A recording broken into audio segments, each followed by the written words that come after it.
কোরআনের সূরা আল আহজাব আয়াত নাম্বার 52 আল্লাহ পাক বলেন, এর পরিবর্তে অন্য কোনো নারী বিবাহ করা তোমার জন্য হারাম বা এদের তালাক দেয়া তোমার জন্য হারাম, কিন্তু বা তবে অন্য নারীর সৌন্দর্য তোমাকে বিমোহিত করে।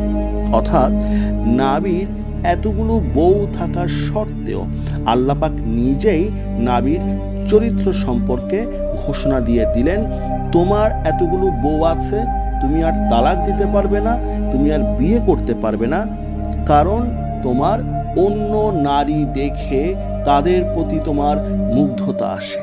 তবে হে নবী, তোমার জন্য দাসীদেরকে আমি হালাল করছি। অদ্ভুত, তাই না? একজন নবী এতগুলো দাসী আর বউ থাকার পরেও অন্য নারী দেখে মুগ্ধ হয়, এটা লুচ্ছামি না তো আর কি?